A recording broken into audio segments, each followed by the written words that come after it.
Okay, I'm going to start with it. Okay, we're going to start with reciting the Namo Tassa and the three refuges. Namo Tassa Bhagavato Arahato Samma Sambuddhassa. Namo Tassa Bhagavato Arahato Samma Sambuddhassa. Namo Tassa Bhagavato Arahato Samma Sambuddhassa.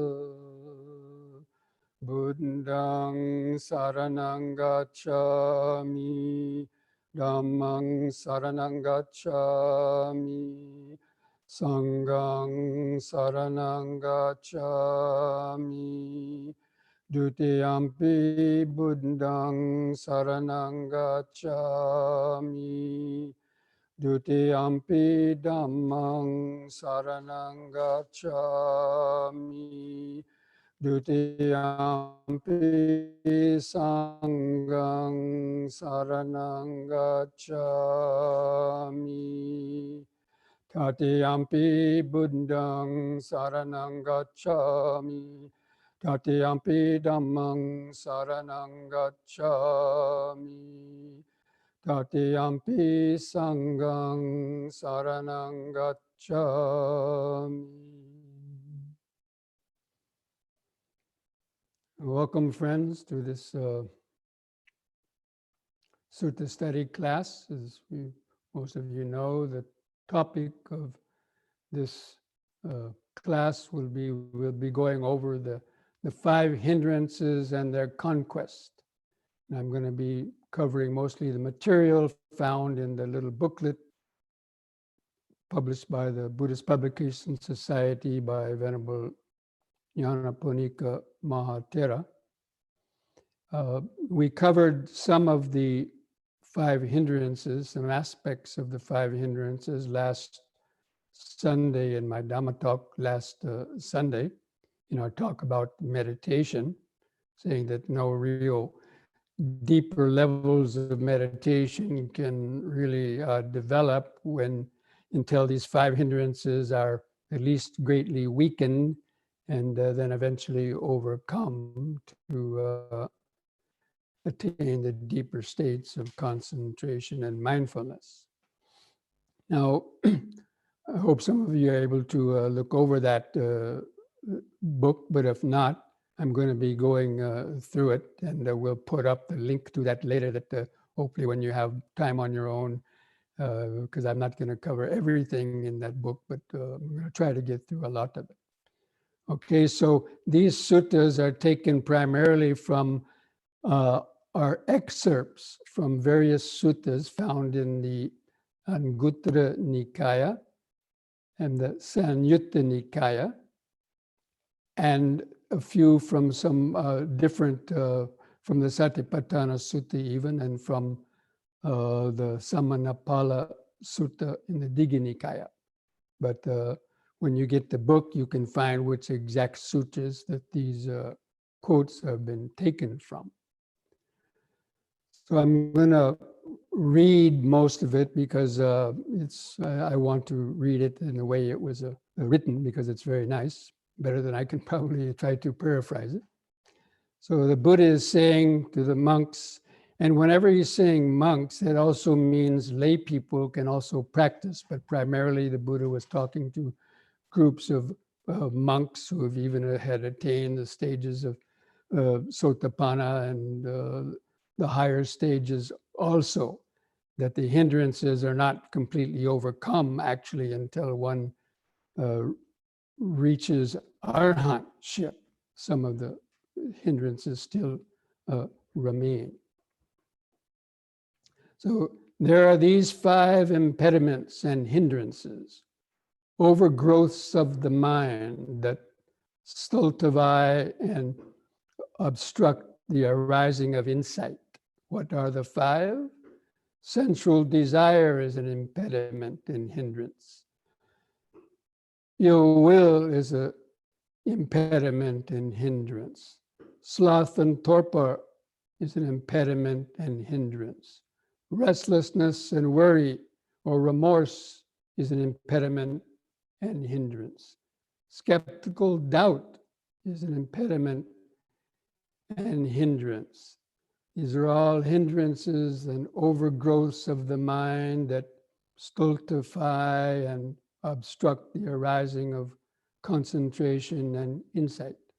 Without overcoming these 5 hindrances, it is impossible for a monk whose insight lacks strength and power to know his own true good, the good of others and the good of both, nor will he be capable of realizing that superhuman state of distinctive achievement, the knowledge and vision enabling the attainment of liberation and enlightenment.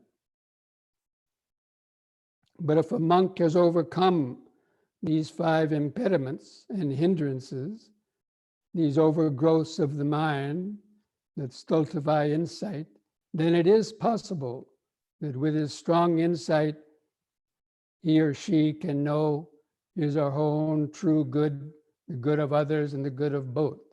And they will be capable of realizing that superhuman state of distinctive achievement, the knowledge and vision enabling the realization of the stages of enlightenment.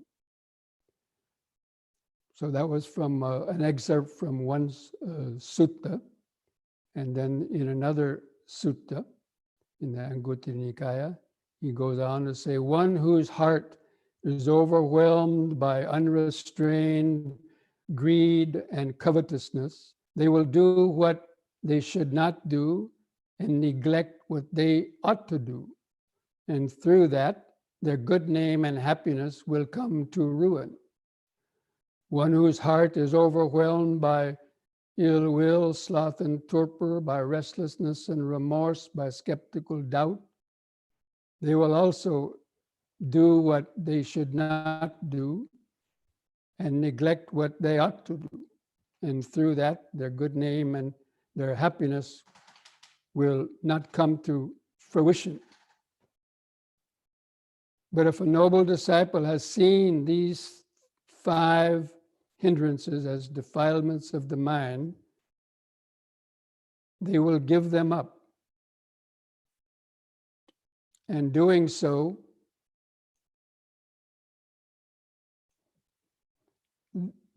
will be regarded as one of great wisdom, of abundant wisdom, clear vision, well endowed with wisdom. This is called endowment with wisdom. And then he talks about the impurities.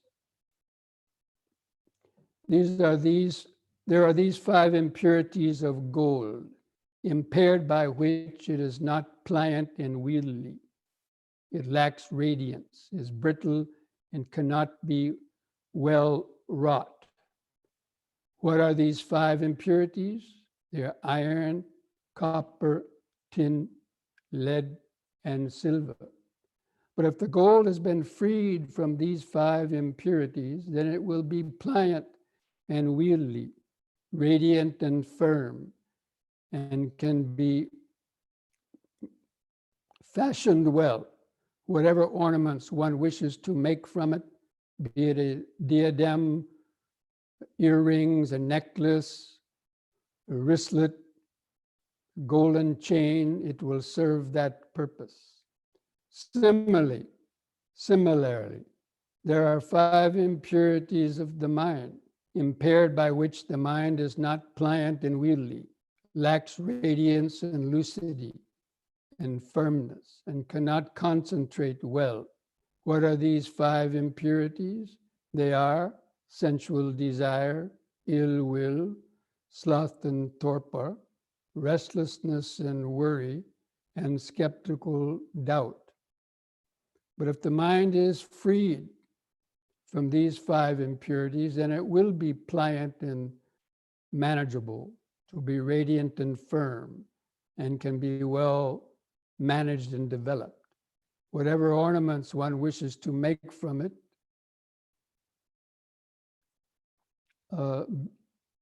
then it will serve that purpose.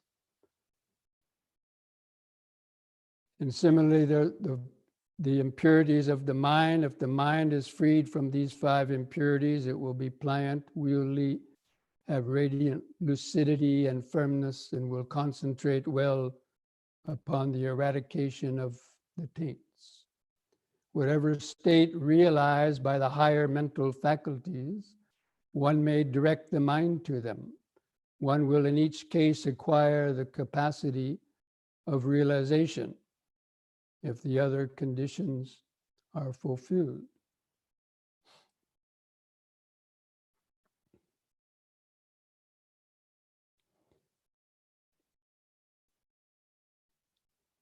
And I'm just going to briefly, so this is a quote from the Satipatthana Sutta, which we'll cover again later on too. How when you meditate, when a monk sees sensual desire is present in him, the monk knows there is sensual desire arisen. Or when sensual desire is absent, he knows there is no sensual desire in me. He knows how the arising of the non-arisen sensual desire comes to be, and he knows how the rejection or overcoming of the arisen sensual desire comes about.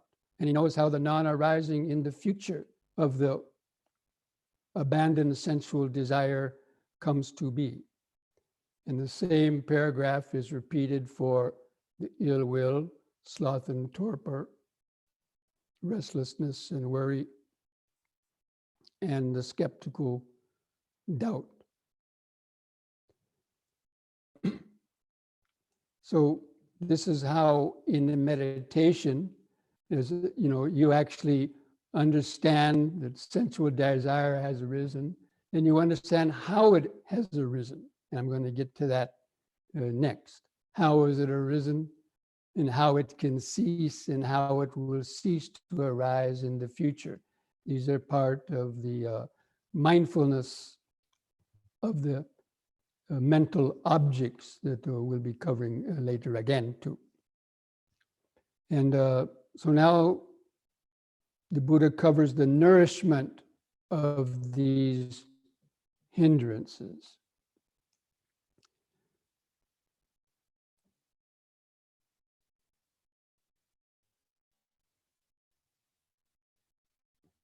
Just as monks, this body lives on nourishment, lives dependent on nourishment, that means food and the sunshine and other things that the body needs.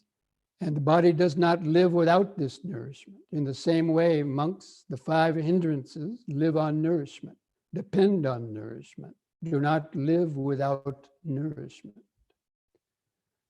And so these following short quotes are from the Sanyutta Nikaya in chapter 46.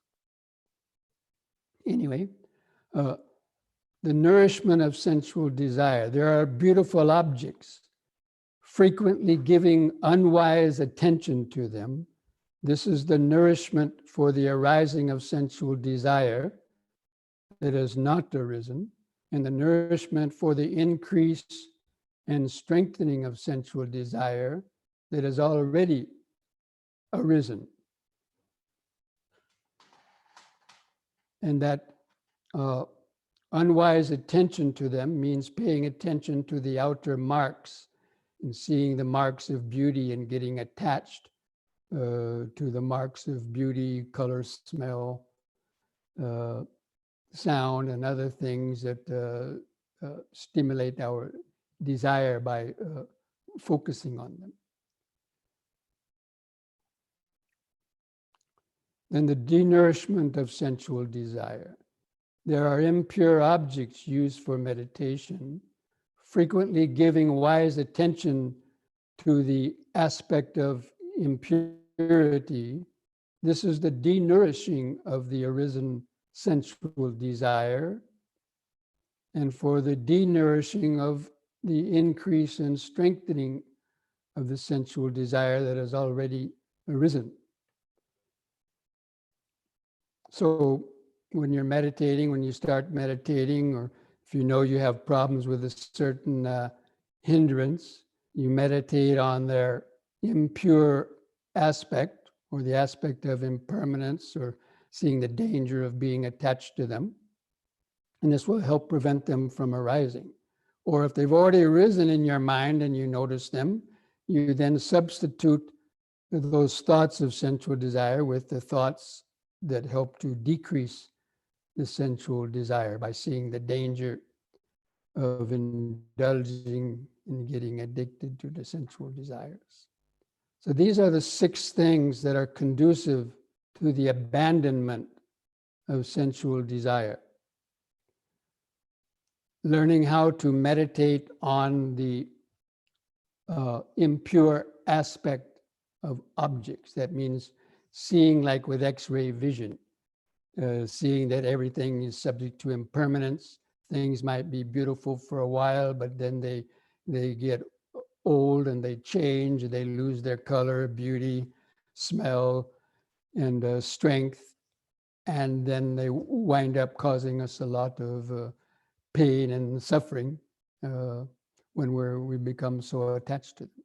And devoting oneself to the meditation on the impure aspects, and guarding the sense doors, moderation in eating, noble friendship, and suitable conversation. So these are the 6 things that are conducive to the abandonment of sensual desire and for the keeping of it from arising in the future.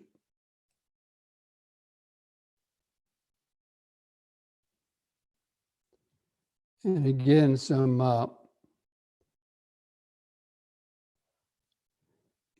like for the loathsomeness of the body, if people are attached to the body or their own body or other people's bodies and they have desire arises on it, then as I went over last week in the Mindfulness of the Body Sutra, one can contemplate on the 32 body parts and how all these body parts are subject to problems, and you have to wash and scrub them, otherwise they get dirty and they smell or they break down and cause a lot of problems. So that's seeing sort of the way one reflects on the impure aspect of the bodily parts to help gain more of a detachment to it.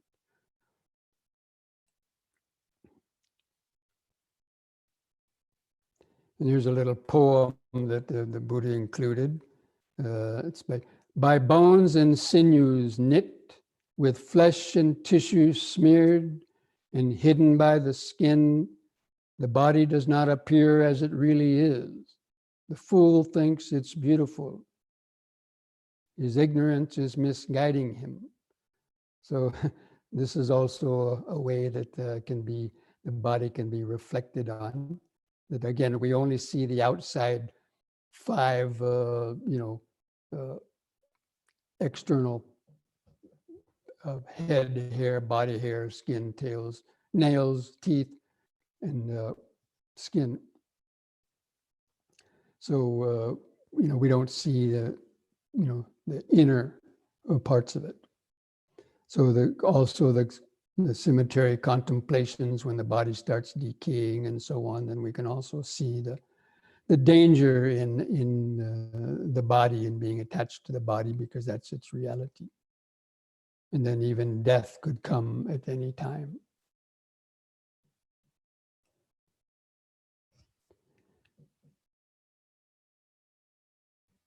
And sense objects give little enjoyment, but much pain and much despair.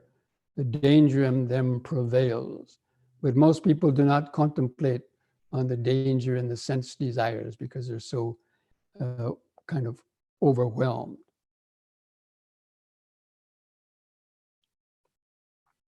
And here's guarding the sense doors, which is one of the ways to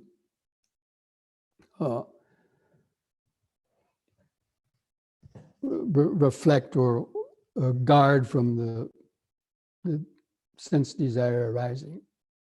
How does one guard the sense doors? Here, a meditator, having seen a form with the eye, does not seize upon its external appearance as a whole, nor on its details. If his sense of sight were uncontrolled, covetousness and grief and lust and other evil, unwholesome states would flow into the mind. Therefore, he practices for the sake of the control over the eye. He watches over the sight, sense of sight. He enters upon its control. Having heard a sound, smelt an odor, tasted a taste, felt a touch, cognized a mental object, he does not seize upon its external appearance as a whole, but analyzes it into its parts, and he develops the control over being carried away by these sensual desires.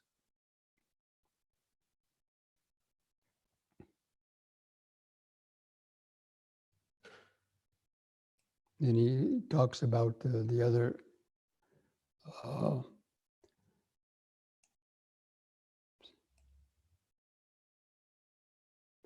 then moderation in eating. How is one moderate in eating? Herein the person takes the food after wise consideration, not for the purpose of enjoyment or pride or beautifying the body or making it bulging with muscles, but only for the sake of maintaining and sustaining this body to avoid harm and to support the meditative life, thinking, thus I shall overcome old painful feelings and shall not let new painful feelings of overeating arise. Long life will be the result, blameless and well-being. And then the noble friendship. Again, these are ways of helping to denourish the hindrances, sensual desire. References here in particular to such friends who have experience and can be a model and help in overcoming sensual desire. But it applies to the noble friendship in general. And this is a little what the Buddha said to his friend Ananda, or his attendant, his lifelong attendant Ananda, when Ananda asked the Buddha, half of the holy life is association with noble friends. And the Buddha said, Ananda, is not so, not half the life. The whole of the holy life is one should have the noble friends. It's to be expected that he will cultivate and practice the Noble Eightfold Path with associating with the noble friends. In suitable conversation, and especially as talks about like frivolous talk. If the mind is bent on speaking, they should remember not to get caught up in coarse, worldly talk, talk that doesn't lead to detachment. Talk about kings, robbers, ministers, talks about armies, dangers, and war, about food and drink, clothes, couches, garlands, perfumes, relatives, cars, villages, and about women, wine, gossip of the street, and various trifling types of talk. So these are the types of speech a person should try to avoid, which could be part of the right speech.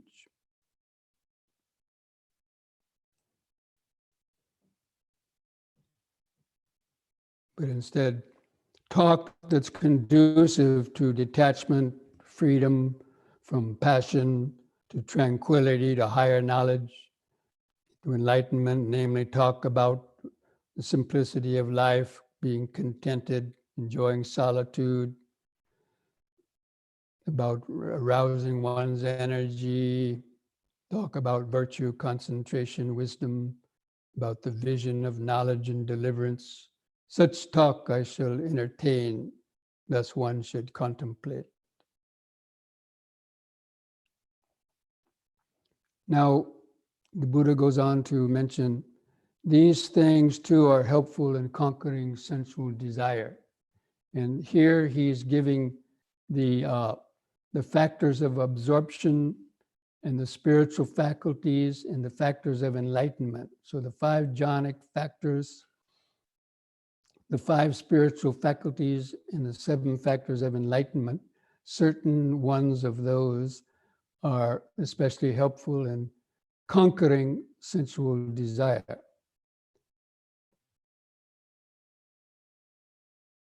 And I'm going to give a simile again about the sensual desire as being colored water in a pot that I mentioned last week too. If there is water in a pot mixed with red, yellow, blue, or orange color, a man with normal faculty of sight looking into it could not properly recognize and see the image of his own face. In the same way, when one's mind is possessed by and obsessed by sensual desire, overpowered by sensual desire, one cannot properly see the escape from sensual desire, which has arisen. Then one does not properly understand and see one's own welfare, nor that of another, nor that of both. And the texts that were memorized a long time ago do not come into one's mind, not to speak of those not memorized. So when one's mind is consumed by sensual desire, it's totally, obsessed with those thoughts. And then the ill will, and he comes to ill will, the nourishment of ill will. Again, giving unwise attention to the objects that cause aversion. This is the nourishment for the arising of ill will that has not yet arisen, and for the increase and strengthening of ill will that has arisen. In other words, let's say you remember somebody who hurt you or wronged you, and then you give attention to it. Yes, that person hurt me and wronged me. Then naturally ill will is going to come up into your mind. And for the increase and strengthening of that ill will, if it had already arisen. And therefore you substitute the opposite of those thoughts. So this is where the right effort in substituting the positive aspects of something to overcome their negative aspects. So the denourishment of ill will is to cultivate a heart by loving kindness, frequently giving attention to loving kindness, and also understanding that we're all karmically interconnected and we've all been each other's mother, father, brother, sister, friend, enemy, and stranger in previous lives. So that even if somebody has hurt you in this life, you contemplate, well, that person might have been my mother in a previous life.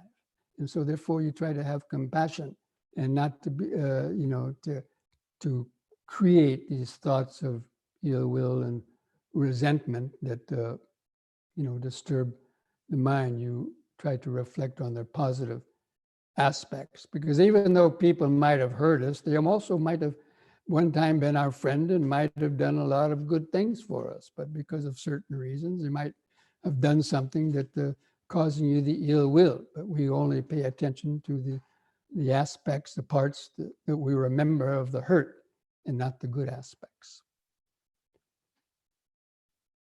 So cultivate the meditation on compassion, cultivate the meditation on sympathetic joy, and on equanimity. So the Brahma Viharas, those also are a help to denourishing the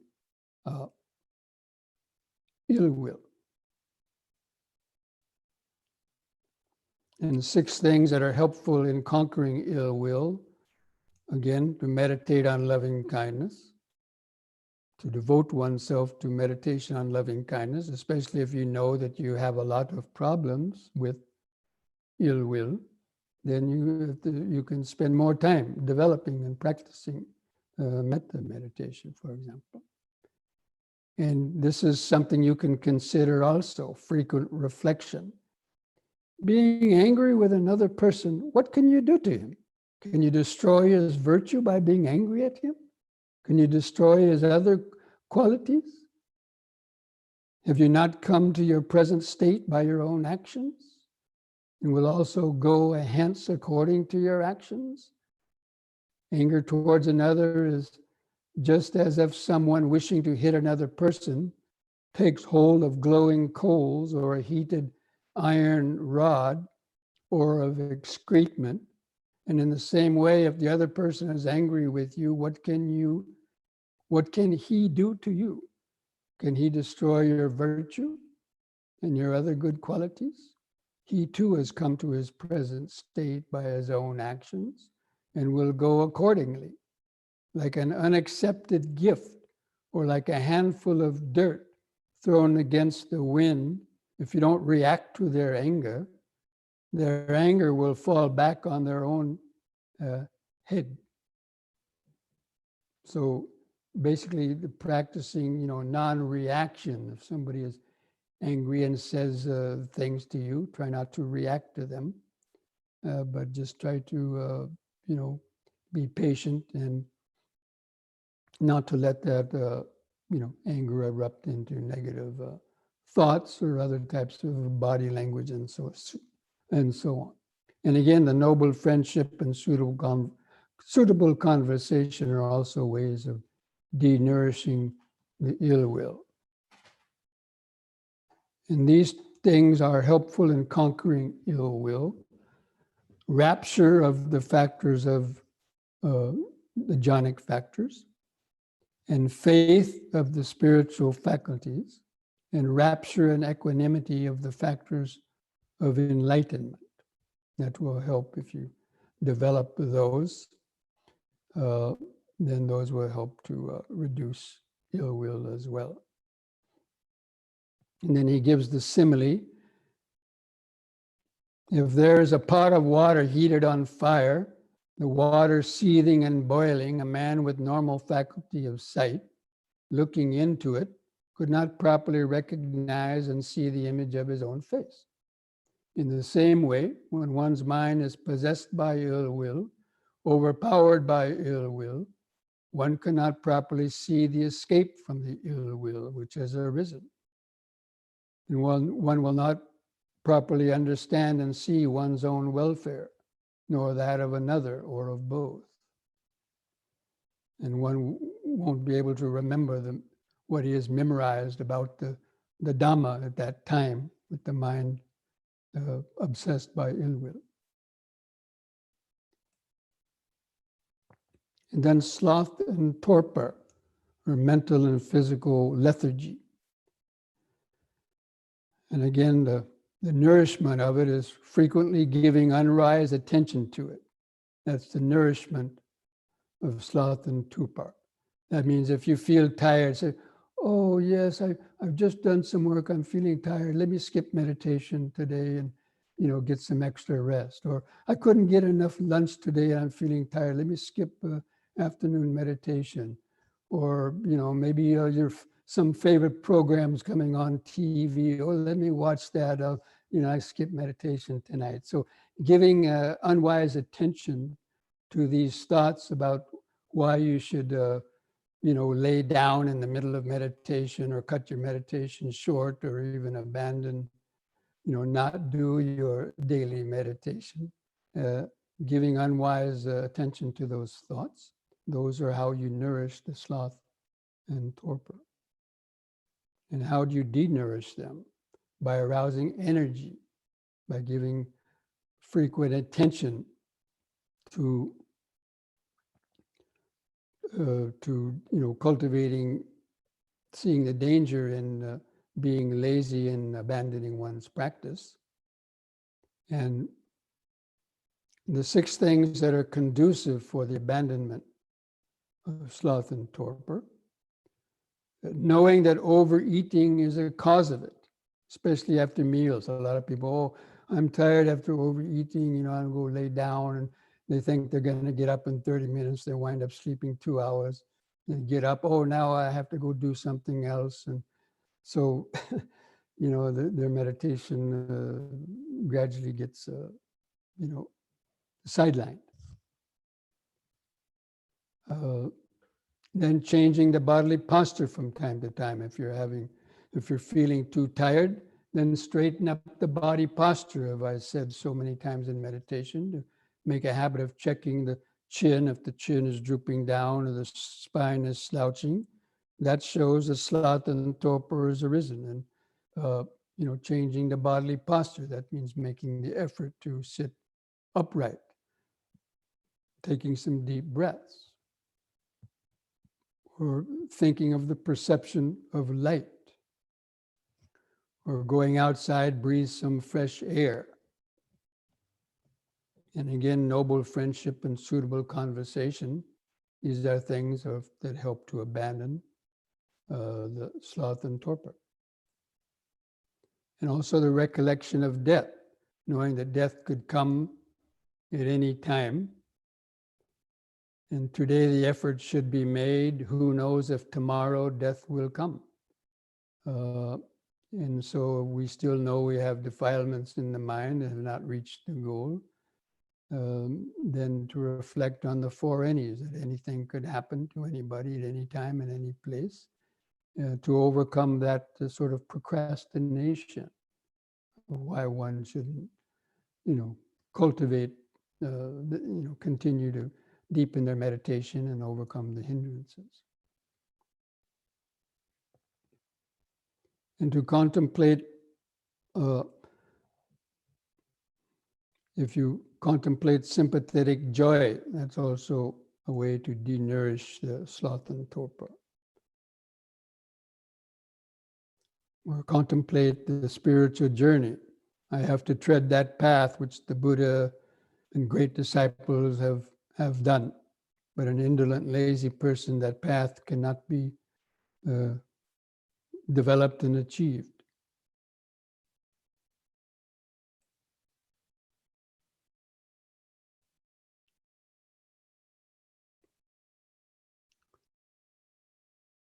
And one time, this is interesting, the Venerable Mahamoggallana was one of the Buddha's chief disciples who had, also mastered jhanas and had psychic power. But even from time to time, he was afflicted by sloth and torpor, because that doesn't totally go until the attainment of enlightenment, actually. But even if you're enlightened, it still may come from time to time. But I think this happened just before Mahamoggallana attained arhatship. So he was making his rounds in a monastery, and he thought that he saw Mahamoggallana, drowsing in meditation like that. And he asked, "Moggallana, are you drowsy?" "Moggallana." "Yes, Venerable Sir," Moggallana said. "Well then, Moggallana, and whatever thought torpor has befallen you, to that thought you should not give it attention. You should not dwell on it frequently. Then it is possible that by doing so, torpor will disappear. But if by doing so the torpor does not disappear, you should think and reflect with your mind about the Dhamma as you have heard and learned it. And you should mentally review it. Then it is possible that by doing so, torpor would disappear. That means if you've memorized some suttas and stanzas, then to repeat them from your memory is a way that you might overcome that mental kind of laziness or sleepiness. But if you do that and the torpor still does not disappear, you should shake your ears and rub your limbs with the palm of your hand. Then it is possible to overcome that sloth and torpor. And he keeps on giving these other sort of remedies. If by rubbing your ears and eyes and neck, it doesn't go away, You should get up from the seat and washing your eyes with water. You should look around in all directions and upwards to the stars and the sky. Then it is possible the sloth and torpor may go away. But if it still doesn't go away, you could try to perceive the inner light in the mind. And if you're able to visualize an inner light, then that sloth and torpor might go away. He says, but if you, after trying all these things, if the sloth and torpor does not disappear, you may lie down on your right side, taking up the lion's posture with one foot on the other, mindful, clearly conscious, keeping in mind the thought of rising up, not sleeping too long. And having awakened again, you should quickly rise, thinking, I won't indulge in the enjoyment of laying down, in the enjoyment of sleep. Thus, Moggallana, you should train yourself.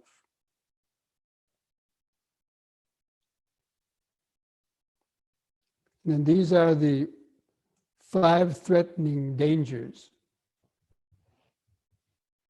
to help to overcome the 5 hindrances. And a monk should reflect, I am now young, a youth, young in age, in the prime of youth, the first phase of life, but a time will come when this body will be in the grip of old age. One who is overpowered by old age cannot easily contemplate on the teachings of the Buddha. It is not easy for him to live in the wilderness of a forest or jungle or in seclusion. Before this undesirable condition arises, let me muster my energy for achieving the unachieved, for attaining the unattained, for realizing the unrealized, so that in the possession of that state I shall live happily even in old age. And further, a monk reflects thus, I am now free from sickness, free from disease. My digestive power functions smoothly. It's not too cool, not too hot. It is balanced and fit for making effort, but a time will come when I'll be in the grip of sickness and old age. It will not be easy to contemplate. It will not be easy to live in seclusion. So because of that, let me muster my energy now for achieving the unachieved, for attaining the unattained, for realizing the unrealized, so that I shall live happily even in sickness. And further, monks reflects thus, now there's abundance of food, good harvest, easily obtainable.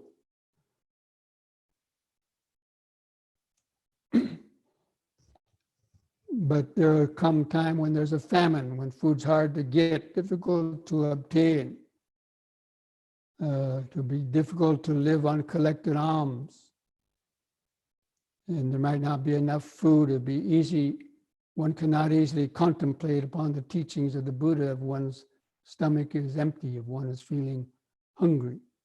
So before any undesirable condition of famine or otherwise may come, let me muster the energy for achieving the unachieved, for attaining the unattained, for realizing the unrealized, so that in the possession of that state I shall live happily, even in a famine.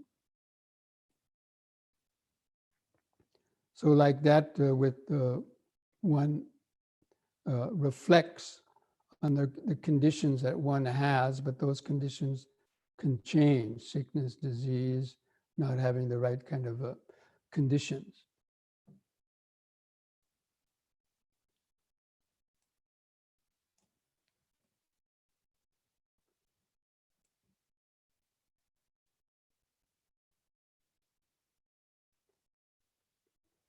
And the things that are helpful in conquering sloth and torpor, applied thought of the factors of jhana, energy of the spiritual faculties, and the investigation of Dhamma, energy and rapture of the factors of enlightenment.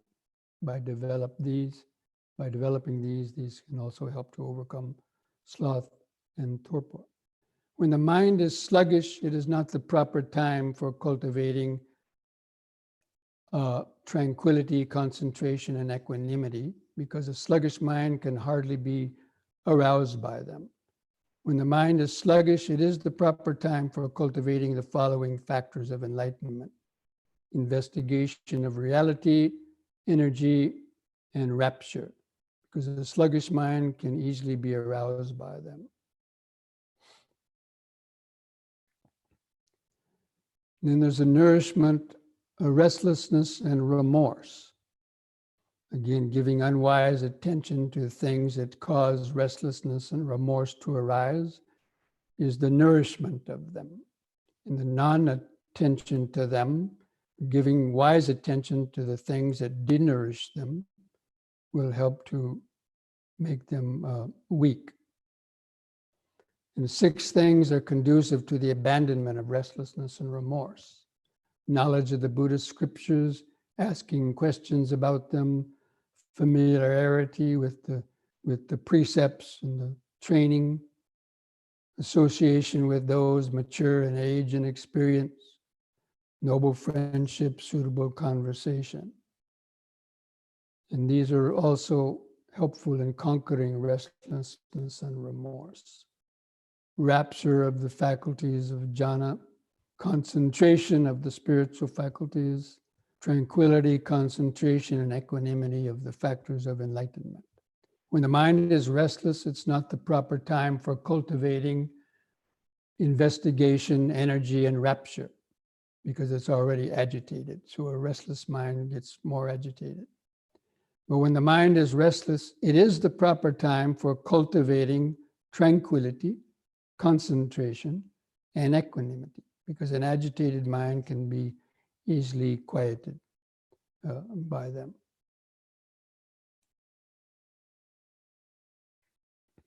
And then the 5th of the hindrances, the doubt.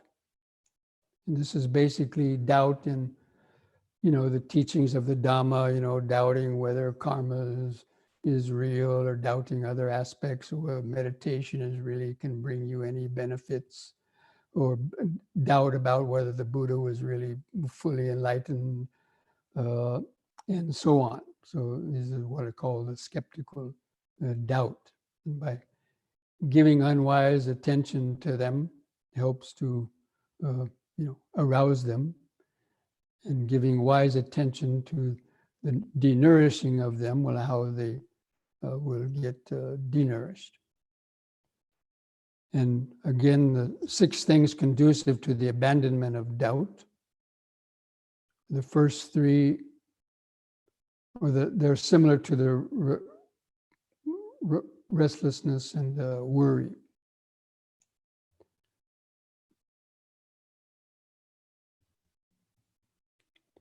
Firm conviction concerning the Buddha, Dhamma, and Sangha.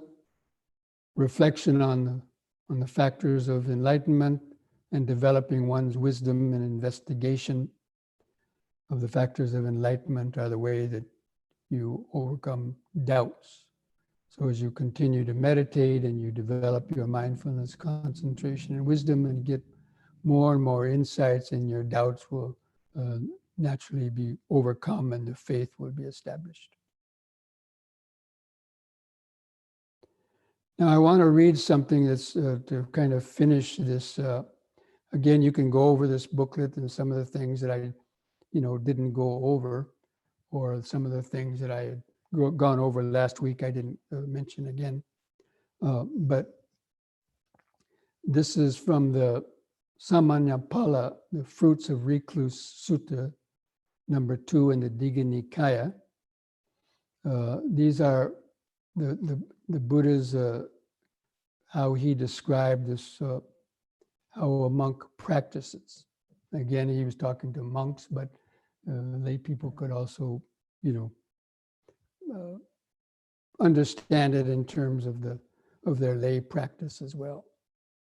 So being endowed with noble mindfulness and clear comprehension, and endowed with noble contentedness, the monk resorts to a lonely place, to a forest, the foot of a tree, a mountain, a cleft, a rock cave, a cemetery, a jungle, an open space, a heap of straw, or meditation cushion, contemporary articles.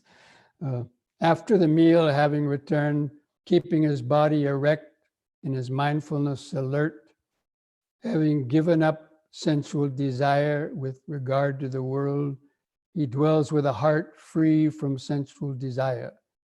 He cleanses his mind from sensual desire and covetousness. Having given up the blemish of ill will, he dwells without ill will, friendly and compassionate towards all living beings. He cleanses his mind from the blemish of ill will. Having given up sloth and torpor, he dwells free from laziness and heaviness in the perception of light, mindful and clearly comprehending. He cleanses his mind from sloth and torpor. Having given up restlessness and remorse, he dwells without restlessness, his mind being calmed within. He cleanses it from restlessness and worry. Having given up skeptical doubt, he dwells as one who has passed beyond doubt, being free from uncertainty. He cleanses his mind from skeptical doubt. And then he gives these nice little similes. Just as when a man is sick and in pain, suffering from a grave disease, his food does not agree with him, and he has no strength left in his body. But sometime later, he recovers from that sickness, and he can again digest his food, and he regains his strength. And because of that, he's glad at heart. And just as when a man has been thrown into prison, but sometime later he is released from prison, and he is safe and without fears, he rejoices and is glad at heart. And just when a man is a slave, not independent, but dependent on others, unable to go where he likes. But at some point, he's later set free from slavery and now free to go wherever he wants. And so in that way, he would also rejoice and be glad at heart. And when a man, rich and prosperous, travels through a wilderness where there is no food and much danger, but sometimes later he had crossed the desert and reaches safety, the vicinity of a village, a place of safety, free from danger. Because of that, he would rejoice and be glad at heart. Similarly,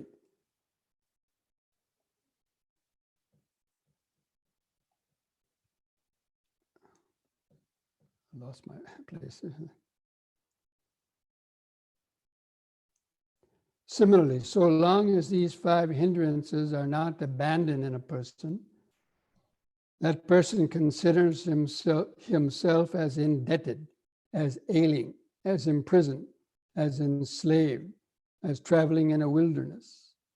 But when these five hindrances are abandoned, he considers himself as free from debt, rid of illness, emancipated from prison of bondage, as a free man, and as one arrived at a place of safety.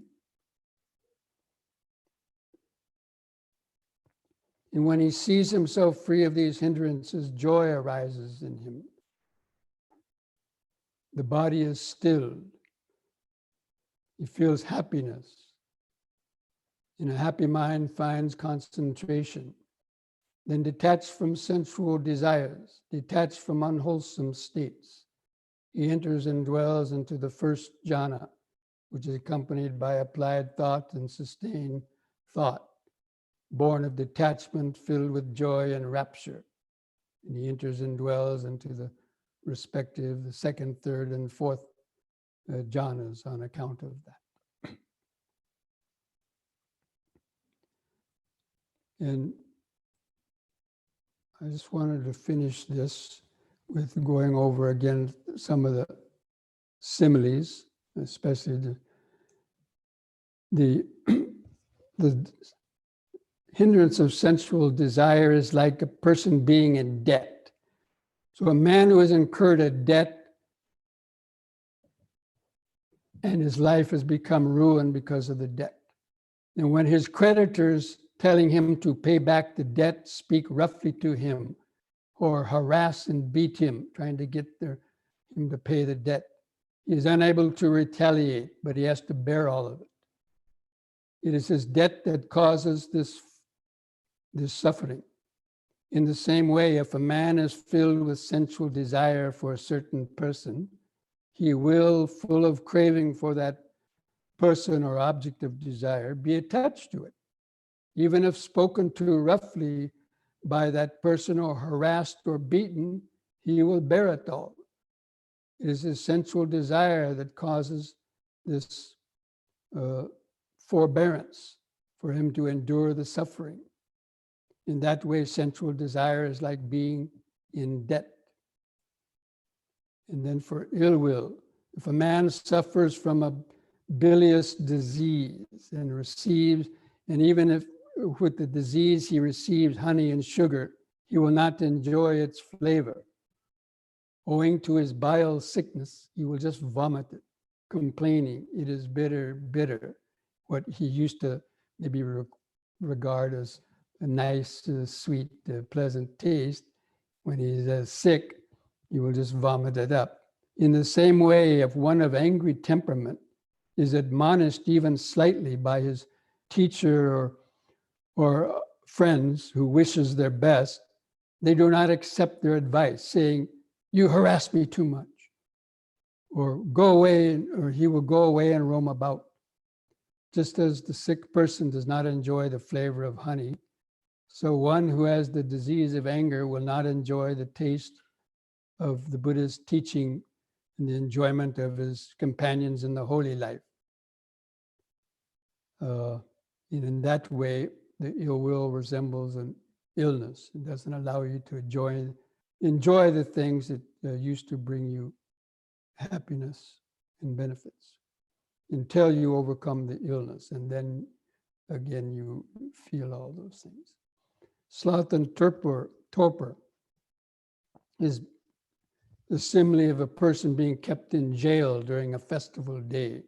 You could see neither the beginning or middle or end of the festival. But then he's released on the following days, and the people are saying, "Oh, how delightful the festival was yesterday." But he couldn't see any of it.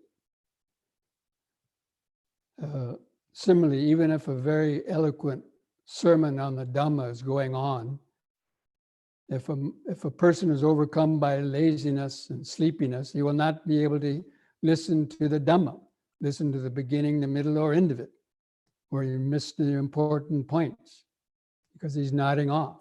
If after the sermon he hears the talk praised, oh, that Dhamma talk was so great, so wise, oh, you missed it, you will not be able to say a word. Didn't you like that talk? The person will say, you won't be able to say.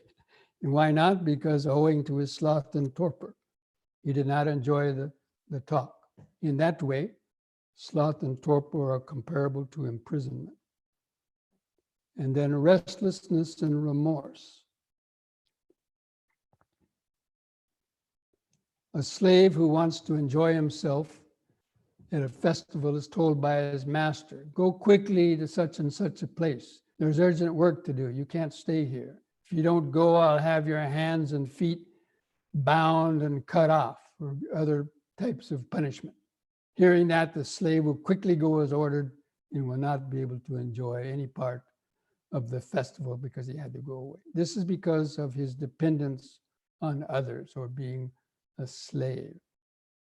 In the same way, if a monk is not well versed in the discipline, who has not taken time to go out to meditate, they will not be able to understand the nature of the precepts, and you will not be able to enjoy the happiness of solitude by being overcome by restlessness and remorse from having done things he shouldn't have done or not done things that they should have done.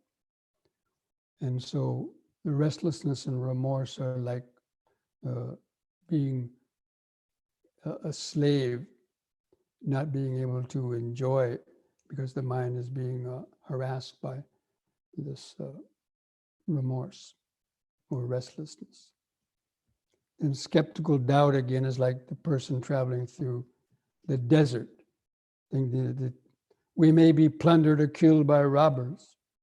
And at the mere sound of a twig or a bird, they become fearful, thinking, oh, the robbers have come, the robbers have come. And after a few steps, they'll stop in fear and be looking around for the robbers or even turn back. And only with great toil and difficulty will they finally reach a place of safety, or may not even reach it at all. In that way, it is in one whose doubt has arisen about, again, doubting whether the master is enlightened, or doubt in certain aspects of the Dhamma, or even in doubt about their own ability to make progress. Then they're like a traveler in the desert, uncertain which way to go. And they might just sit down and be, die of thirst, that they can't make up their mind which way to go. So that is those interesting little similes that we can also reflect on.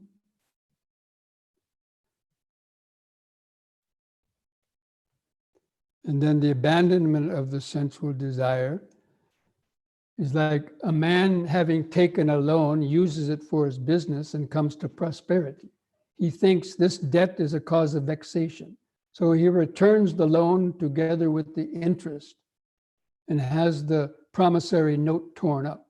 After that, he neither sends a messenger nor a letter to his creditors. And even if he meets them, it doesn't depend on his wish whether he will get up from his seat to greet them or not. And why?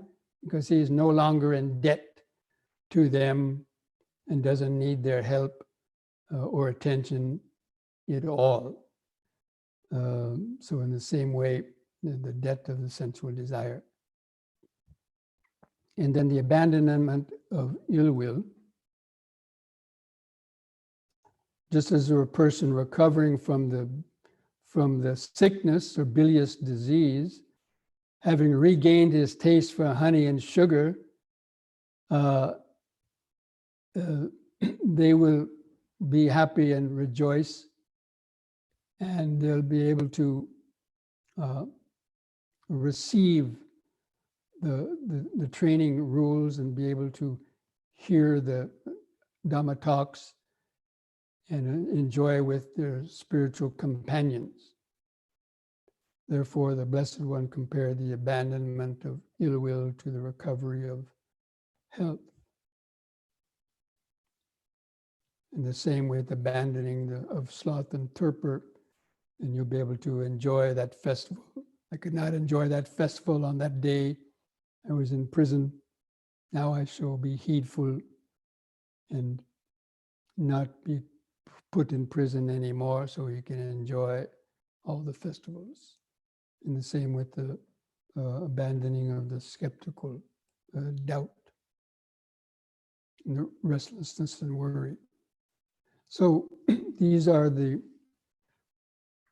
things that the Buddha mentioned in various suttas on how to work with the hindrances. Now, I really recommend you to keep hold of this link, and I think it will be put on again, maybe at the end, if you forgot about it, but to read it over and over again, because I covered it kind of fairly quickly and I didn't read all of it. But especially if you have, that you have, difficulty with one or another of those hindrances, then it's good to know how they get nourished and how you can denourish the nutriment for them, and how you can reflect on them, how they arise, how they cease, how they keep from arising in the future. And as you apply those in your daily life, then you will see how your meditation is likewise improving. Okay, now we want to go to questions. Do you have those questions? I can't read them on my screen. I guess not.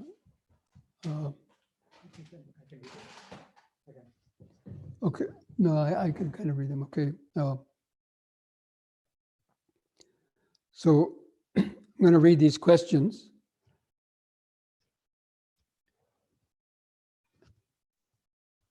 In which way the cultivation of mudita denourishes sloth and torpor? Because you're thinking of the joy about others, and you're thinking about cultivating that sympathetic joy for the happiness of others, or even the joy helps to overcome that laziness. Then there's a question, during the sitting meditation, I can notice presence arising, subsiding, overcoming the hindrances. But in daily lives, I cannot notice as they arise or when actions are taken due to them. Much later, the mind is calmer. I feel bad about performing those. Yes, that's remorse. That's how you gain restlessness and remorse and worry, by doing things that you shouldn't have done. Repenting does not seem to improve noticing. Is there any value in feeling bad? Or should I reject such thoughts as they were past? You should practice on denourishing them so that they don't arise in the daily life so quickly. That's why you have to go back and read the things that are conducive for the denourishment. And these are things that you do in the daily life.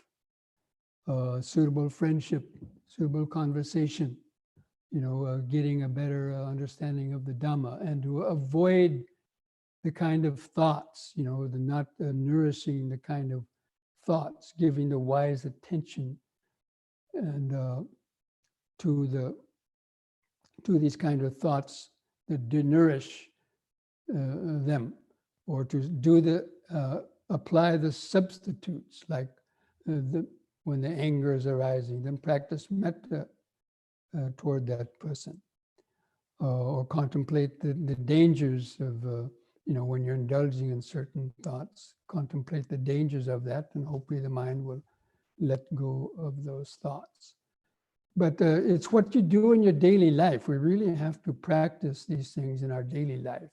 Just sitting down in meditation and thinking you're going to just overcome these things in meditation, but while in your daily life, that you don't nourish the roots of the denourishment of them. So you have to practice the denourishment of them. Go back and read over all those things in the book that talk about how to cultivate the things that denourish these roots of the hindrances.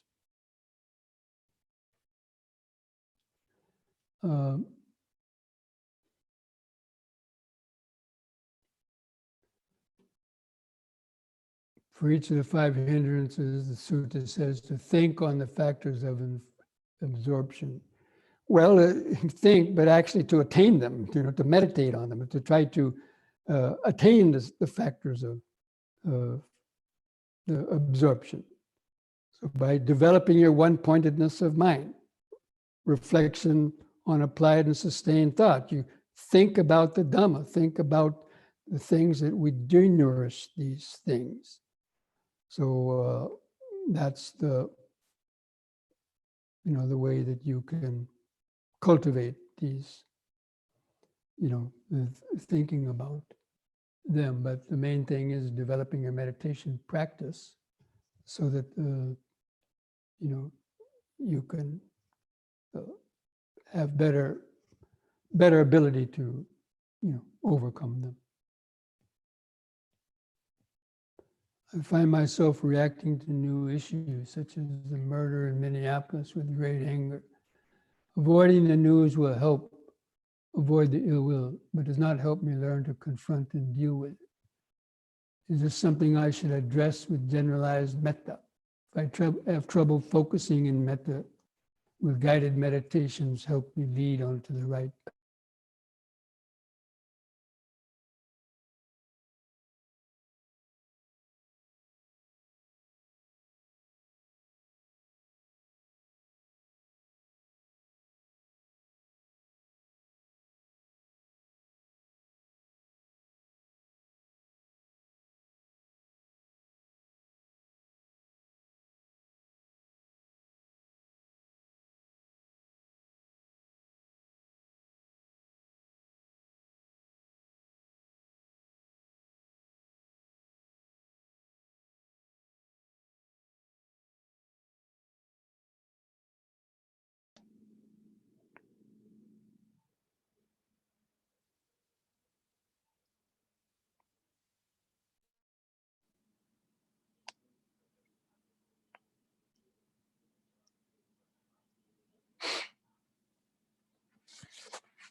And it's only through a great deal of practice that you gradually overcome them.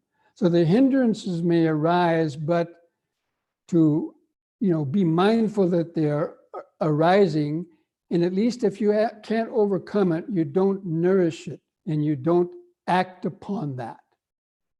And so you may not be able to overcome it immediately, but not to act upon it and to exert the will to, like if you get lazy and you decide, oh, I'm too tired, I better go lay down. Sit through that meditation, sit up straight, stand up, do some standing walking meditation, walking meditation. Don't just give in to the laziness because no one's watching you to cut your meditation short, something like that. And reflect on the nature of that, the 5 things that everybody should reflect on, or is that I'm the nature to get sick, I've not gone beyond sickness. I'm the nature to get disease, I've not gone beyond disease. I'm the nature to die, I've not gone beyond death. Everything dear and delightful from me will change and vanish. And I'm the owner of my karma, heir to my karma, born of my karma. Everything that I do, a good or evil, I am heir to that. And reflect on these things daily. Those will also help to, to get the energy to overcome those hindrances. But again, the hindrances are not really overcome until you start attaining the state of entering the stream. They don't overcome without attaining the supramundane Dhamma, the 4 stages of purification. So don't be too hard on yourself if you're still having a lot of these hindrances, but don't give that as an excuse also. Well, I'm just a layman, it's a, I have to have these things, or, I can't be like a monk. Certainly there's some reality to that maybe, but if you think like that, then you it's a self-defeating kind of thoughts and so on. So therefore to reflect that, at any time one could, gain insights and so on. So, but really in the daily life, like practicing moderation on eating, give up eating so often, give up snacking. This is a way to decrease the sensual desire by limiting the sensual desire that you do in daily life. You notice that wanting to snack between meals, give it up once in a while. You have to apply effort. Nothing is going to come without effort. And practicing metta to overcome ill will. And, before meditation, do some yoga exercise, some deep breathing to help not to have so much sloth and torpor during meditation. You study, try to read more suttas, and help to overcome, doubts about the great disciples that attained enlightenment. There's so many ways that you can help cultivate, weaken the nourishment of the sloth and torpor, or all of the 5 hindrances. Okay, so that's the end of the questions. And so as usual, we're going to now take a short break. And then for those who like, we'll do a few stretches to overcome any sloth and torpor you might be getting from some of you. It's late at night, wherever you are. Do a few exercises and some deep breathing to help hopefully arouse a little bit more energy, and then have our meditation. Okay, see you in a few minutes.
We've lost our connection, it seems.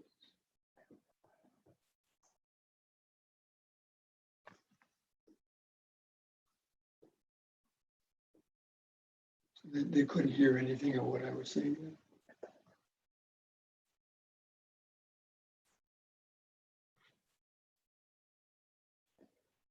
So we had some technical difficulties. I don't know if you all can hear or see me now, I guess. Can? Okay. So on the next in-breath, raise the arms over the head, interlock the fingers, turn the palms up, straighten the arms, stretch your head back, try to arch your lower spine a little bit. On the out-breath, turn the palms down, touch the top of your head.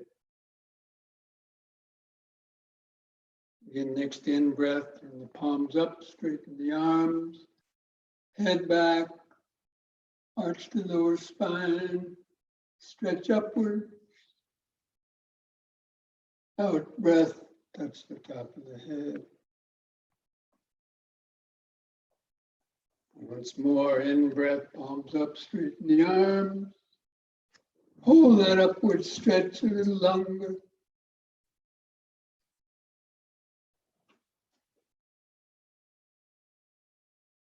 Release the fingers on the out breath, arms back to the sides.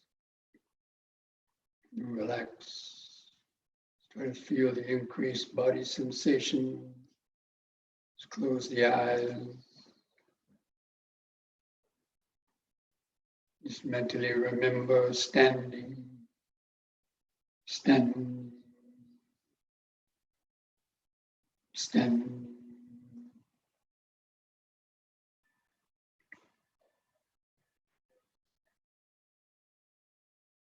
And then next, on an in-breath, push up on the toes while raising the arms up over the head like this and stretch up, facing the hands about 6 inches apart. Stretch. Out breath, arms back to the side, heels to the floor. Once more, in breath up. Use the breath to help lift and lower the body, like blowing up a helium balloon. Out breath.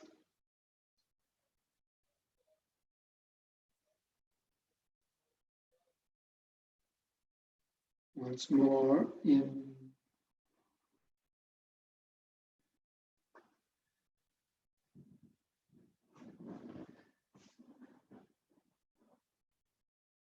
Out.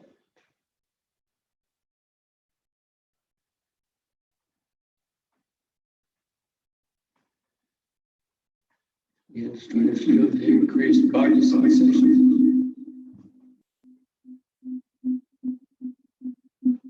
Just remember standing, standing.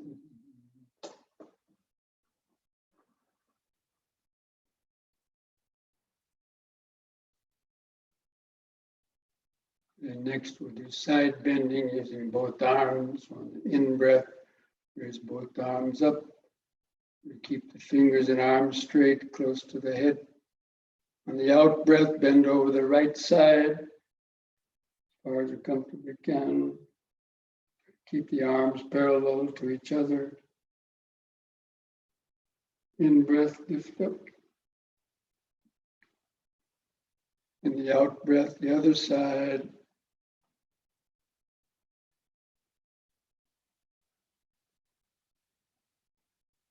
In-breath up.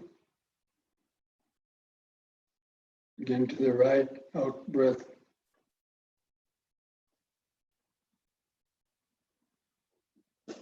In-breath up. Out.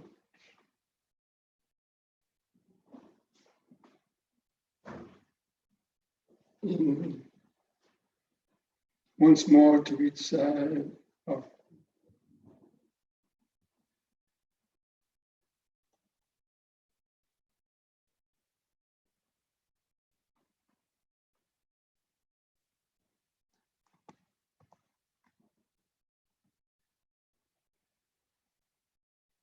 And the out breath, lower both arms. Relax. Feel the increased aliveness of the body, present moment, standing.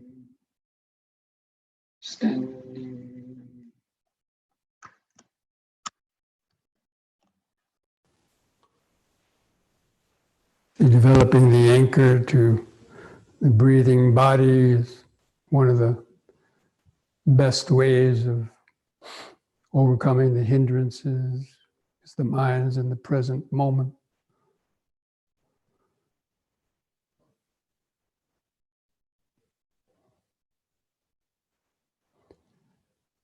Okay, one more exercise, the head turning.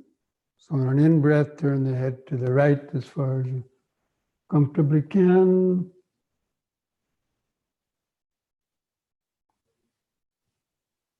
Out breath, turning all the way to the left.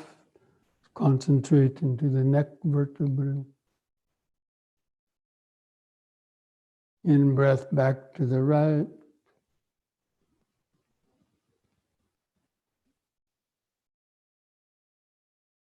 Out breath, left.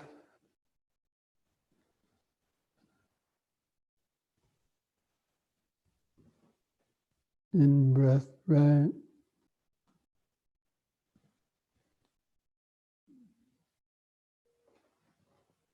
Out breath, left.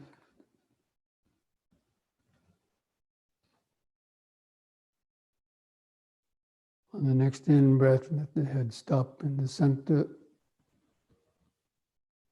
Again, just try to feel the whole body.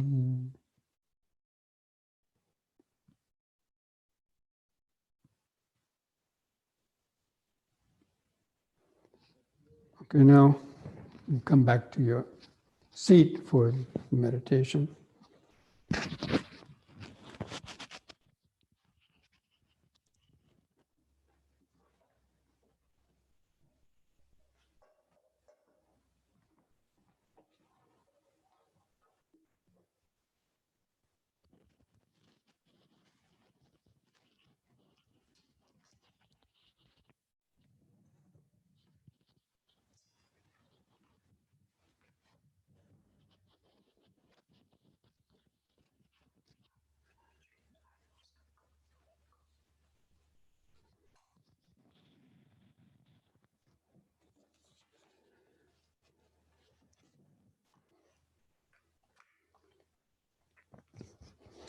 Okay, so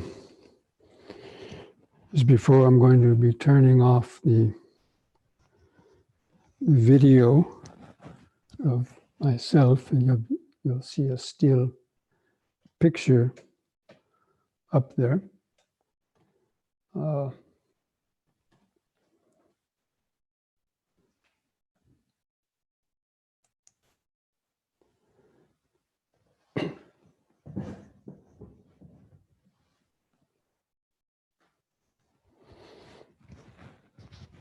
Okay, so let's try to sit up straight, keep the head and the spine in a straight line. First of all, just feel the buttocks and feet pressing the floor.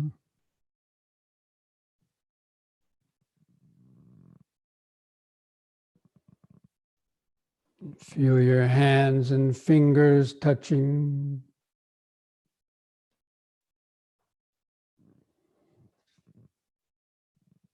Relax the shoulders.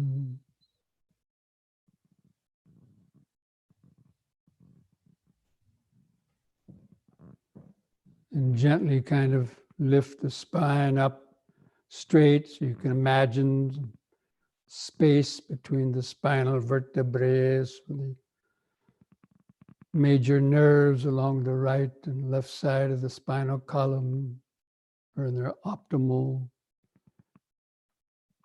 position to relay the energy. Because when the energy gets delayed in the body or Spine slouches, that's one of the major reasons for sloth and torpor. So learning how to sit up straight. And try to feel your head balanced on top of the spinal column, like a soccer ball balanced on top of a stick.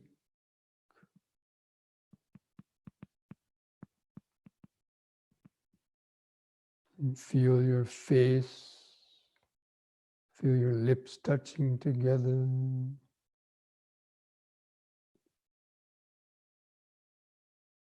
Just relax the muscles of the face.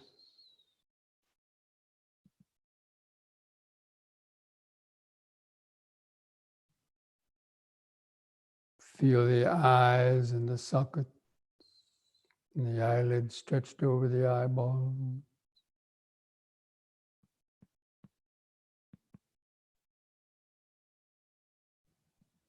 And from that point behind the eyes, that the awareness can spread back out to try to feel the outline of the sitting body.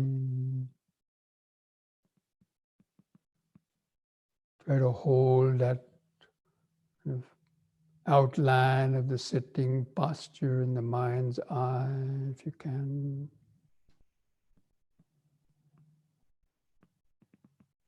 And then begin taking a few deep, slow breaths throughout that straight posture. And after breathing in, hold the air in the lungs several seconds. Imagine or feel the oxygenated blood cruising through the nervous system. It's one way to help overcome sloth and torpor. Saturate the body with oxygenated blood while sitting straight. Just take a few more deep, slow breaths like that. And breathing in, cleansing the mind of sensual desire. And breathing out, cleansing the mind of sensual desire. Breathing in, cleansing the mind of ill will.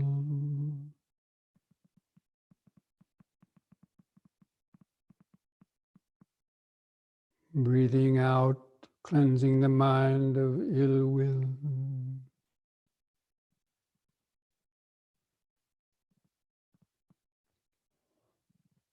Breathing in, cleansing the mind of sloth and torpor.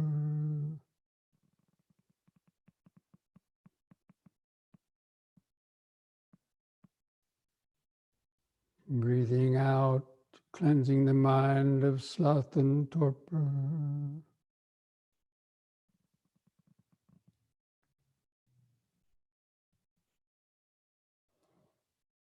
Breathing in, cleansing the mind of restlessness and worry.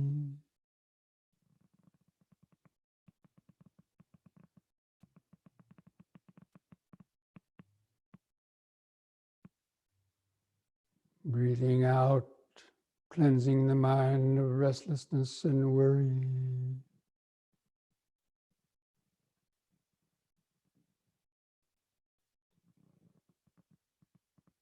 Breathing in, cleansing the mind of skeptical doubt.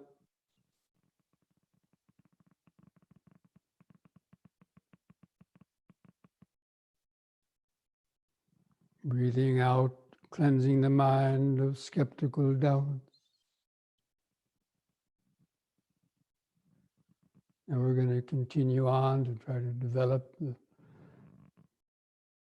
applied thought and sustained thought to the breathing by counting the breaths from 1 to 10, which are antidotes for the hindrances, gaining concentration.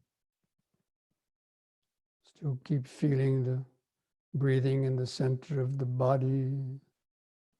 With the next expanding in-breath, mentally count 1.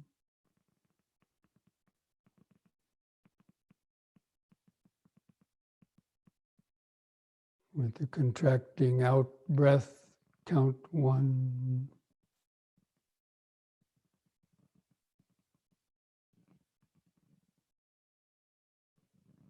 The next expanding in breath, count 2.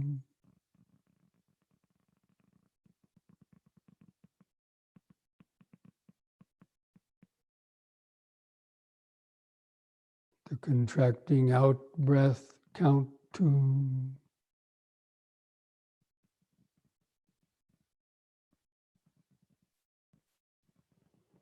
Next in breath, 3.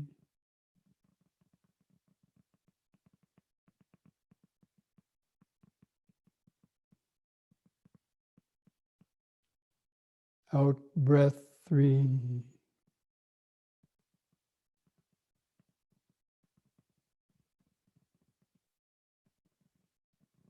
In breath, 4.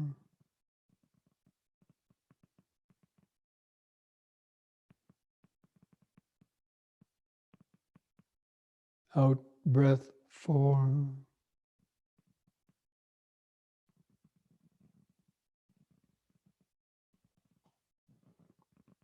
In breath, 5.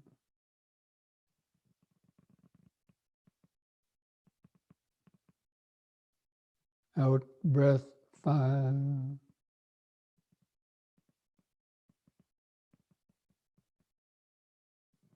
In breath, 6.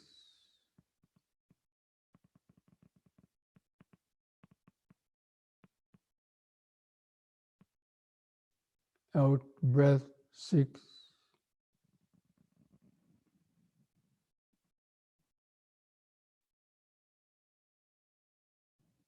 In breath, 7.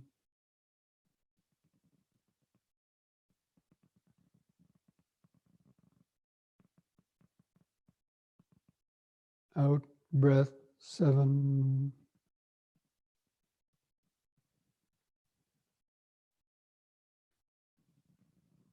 In breath, 8.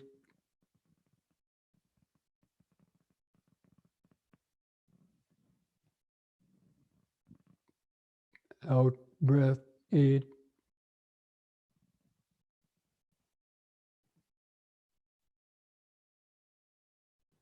In breath, 9.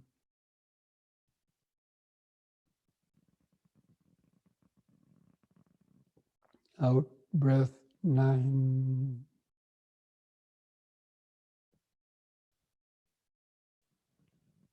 In breath, 10.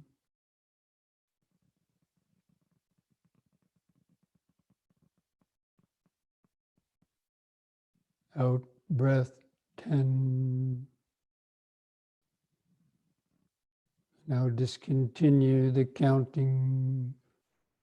Discontinue any controlling the breath, letting the breathing return to its own uncontrolled rhythm, but continue to stay focused on the subtler breathing, the lesser movements of the in and out breathing. Just develop this wakeful mindfulness of knowing when the breath is coming in and knowing when the breath is going out. You can make these brief mental notes to help you stay focused. This is part of the vitaka, vichara, the applied thought, sustained thought, using words to keep your mind on the meditation subject. And breathing in, sitting. And breathing out,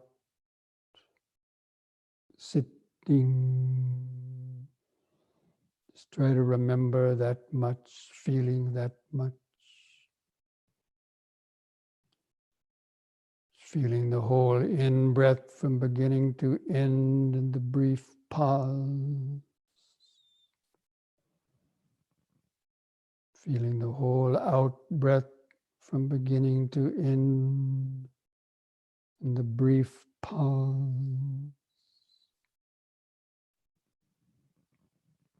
Try to notice the brief pauses after the in-breath and after the out-breath.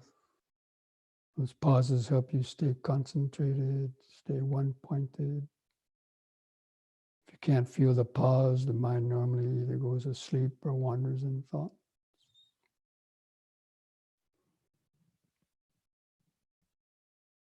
You just keep remembering, just breathing in, sitting,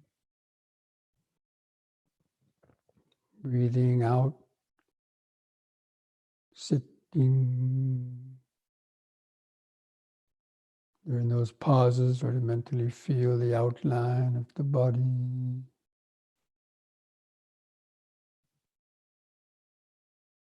Try to notice how each breath is different. Sometimes longer, sometimes shorter.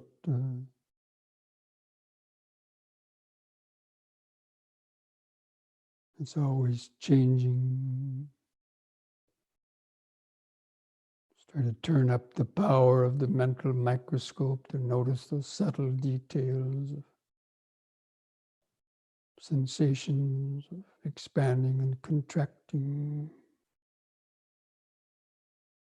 Try to feel the touch of the clothing rubbing against the skin and the stomach, or rib cage or chest. Keep the mind awake, focus, out of your thoughts. Breathing in, sitting. Breathing out, sitting. Breath by breath, moment by moment.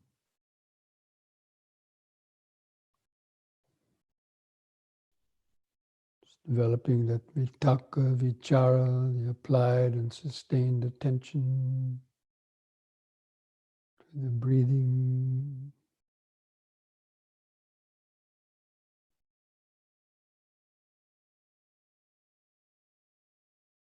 If there's too many thoughts and you want to continue counting the breaths, you can go back to counting the breaths again from 1 to 10 if it helps you to concentrate.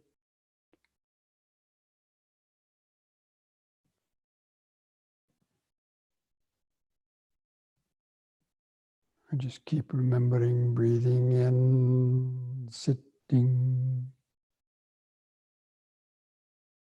breathing out, sitting. In the pauses between the breaths, check the posture, especially if the chin is drooping downwards, that's sloth and torpor. Or if the spine is slouching, that's the cause of sloth and torpor. When you're sitting perfectly straight, it's impossible to have sloth and torpor.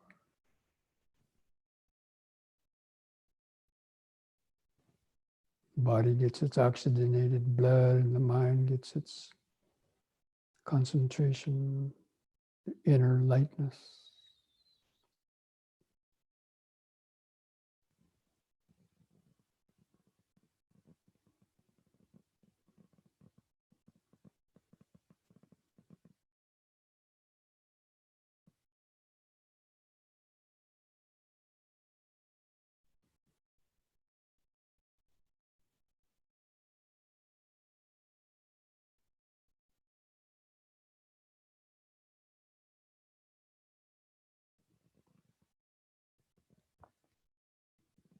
Feeling the whole in-breath from beginning to end, the brief pause,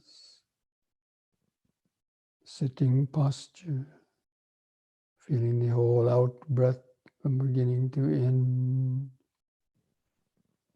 the brief pause.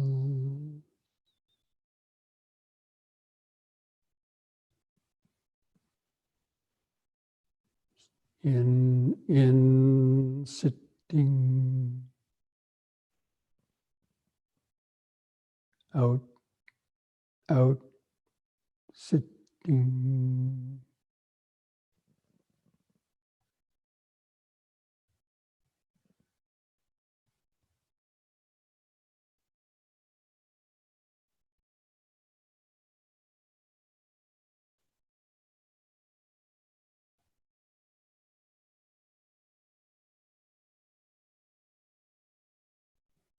It's developing, maintaining that connection to the present moment awareness. When the mind is in the present moment, then it cannot think about past or future, or sensual desire or ill will arise, or restlessness. Those are all connected with thoughts of the past or future.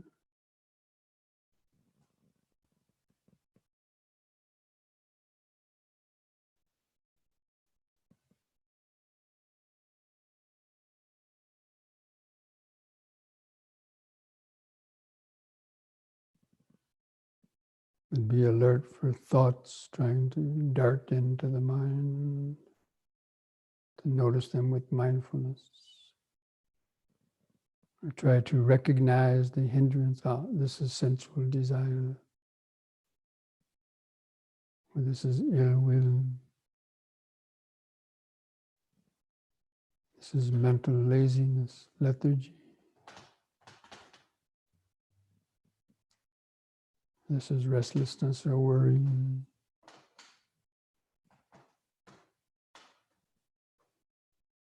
Ability to notice them quickly as they arise cuts them off.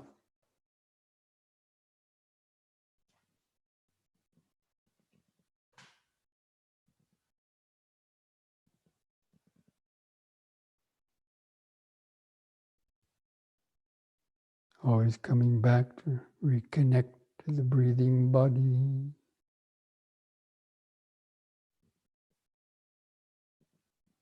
Feeling more and more purely physical vibrations of the breathing body.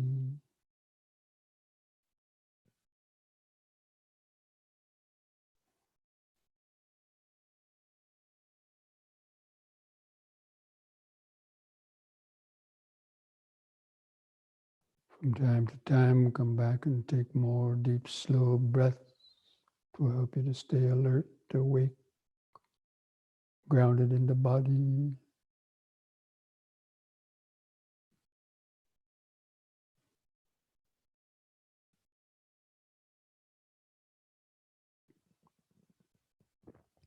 Just letting the thoughts come and go in the background.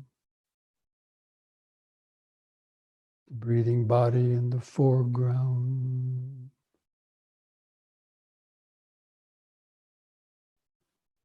And mindfulness is in the middle.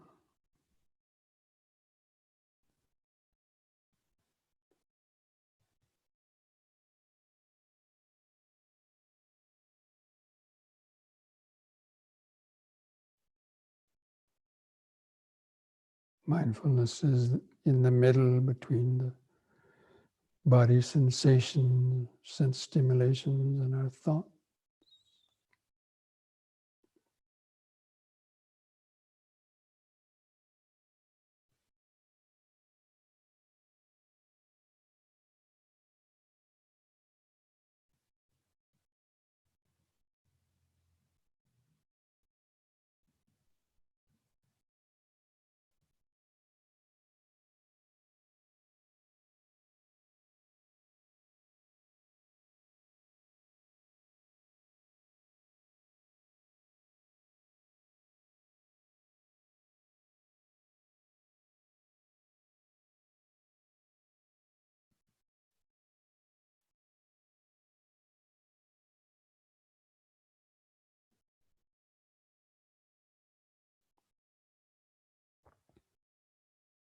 By now, if you have better concentration, you can open up to being aware of the flow of other sensations, vipassana awareness.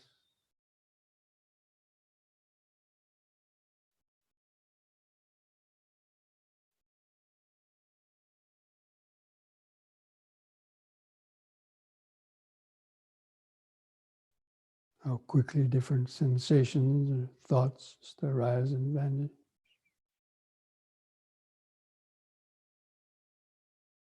The flow of impermanence.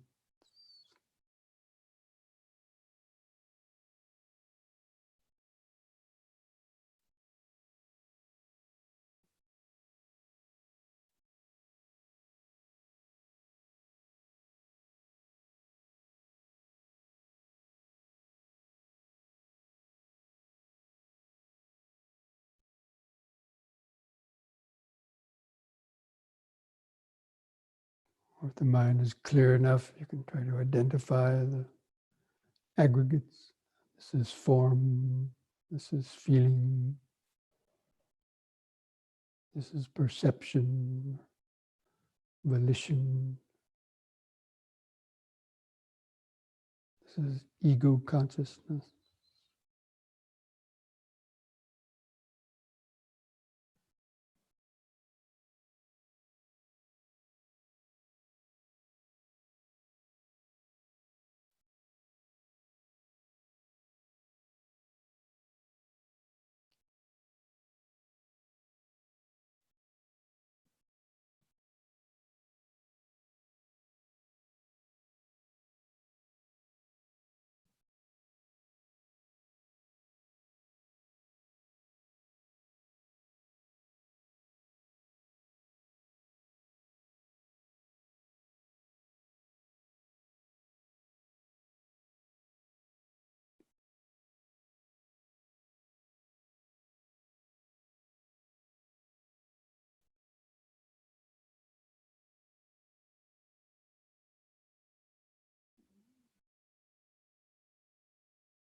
Be alert if any of the hindrances arise, be able to identify it.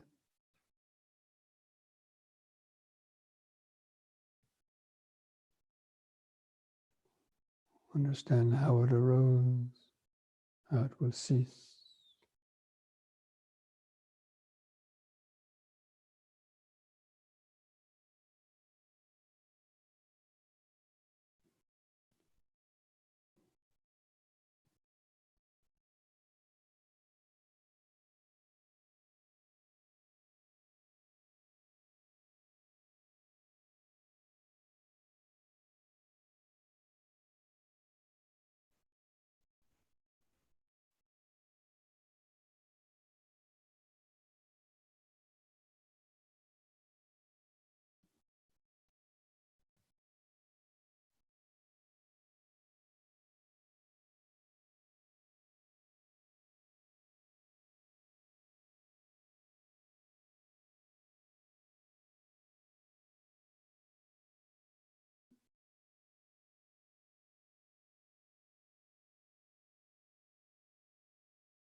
Breathing in, sitting.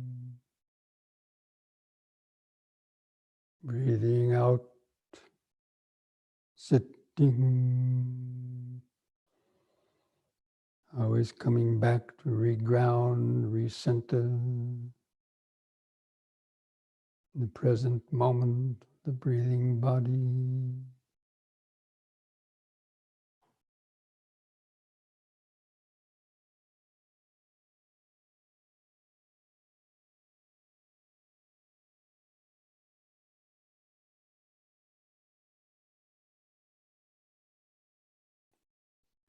Anytime the mind feels listless, drowsy, take a few deep, slow breaths, hold the air in the lungs for as long as you comfortably can. Squeeze all the oxygen into the bloodstream. Doing that a few times to help wake up, straighten the spine.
And now let us spend the last minutes of this meditation period by cultivating metta toward ourselves and other beings.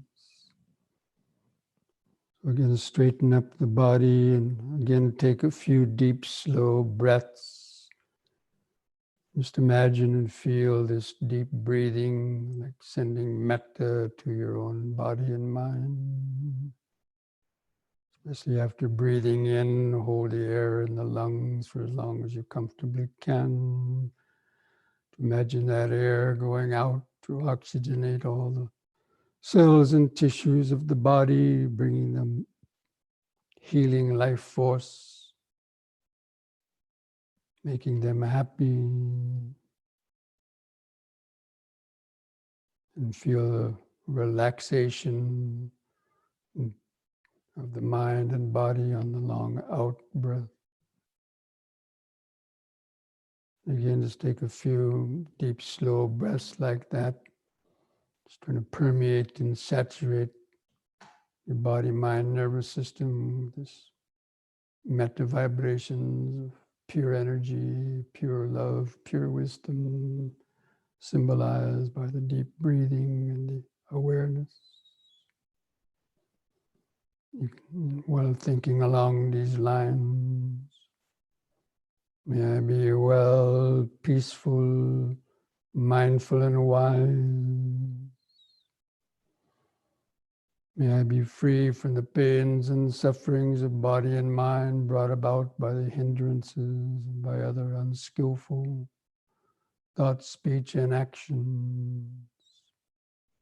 May I have the patience, strength, mindfulness, and wisdom to meet and overcome all difficulties in life. May I be able to continue the practice of meditation to free the mind from the hindrances, gain the factors of concentration, free the mind from confusion and suffering.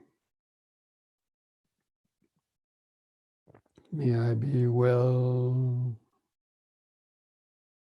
peaceful, and wise.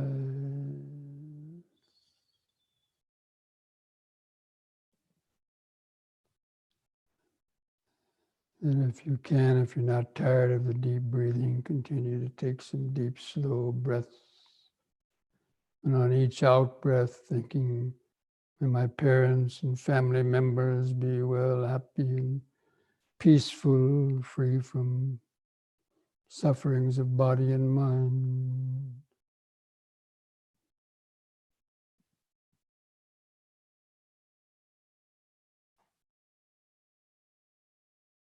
With the next out breath, just imagine these vibrations going outward across the fields and valleys to the towns and cities.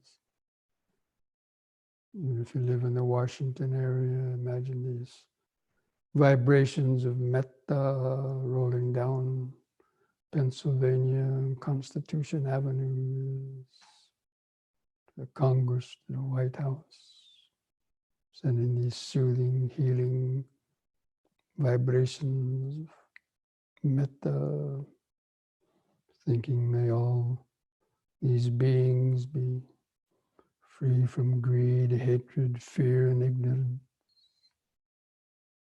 May they be free from the hindrances that cloud their mind, make their mind stupid. May they have the patience, strength, mindfulness, and wisdom to meet and overcome all difficulties in life. May they also have the patience, strength, mindfulness, and wisdom to continue practicing meditation to free their minds from confusion and suffering.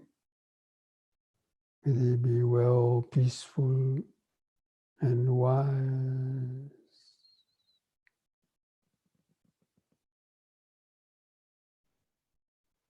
Continue with a couple more deep, slow out breaths. Just imagine these metta vibrations of pure wisdom, pure love, pure energy with a long out breath, going outwards across the whole country, across the oceans, to surround the whole earth and even beyond. thinking that may all beings in the whole world be well, happy, and peaceful and wise. May all beings be free from greed, hatred, fear, and ignorance. May all beings be free from the hindrances of body and mind. May all beings be able to hear the teachings of the Dhamma and to practice meditation, to free their minds from confusion and suffering. May all beings in the whole world, wherever they might be able to live peacefully and harmoniously together, understanding the ultimate interconnectedness and interdependence of all things.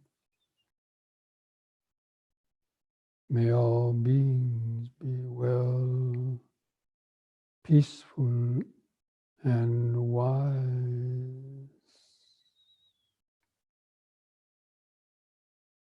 May all beings be well, peaceful, and wise. Just like a mantra reverberating throughout space. Well, peaceful, and wise.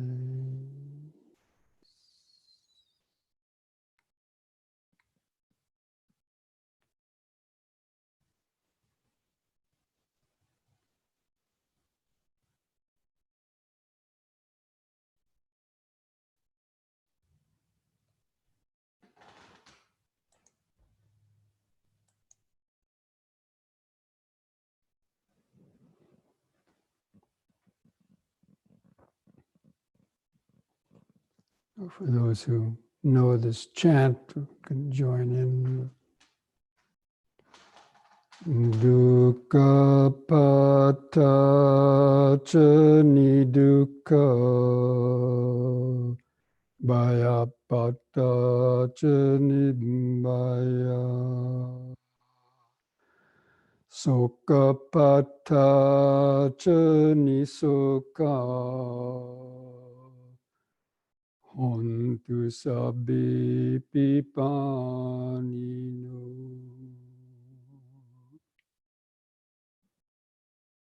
May the suffering be free from suffering. May the fear-struck be free from fear. May the grieving be free from grief. In this way, may all beings live with mindfulness and wisdom. Thus spoke the Buddha.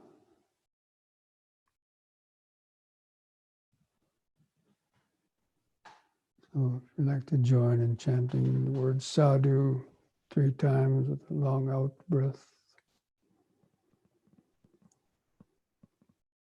Sadhu.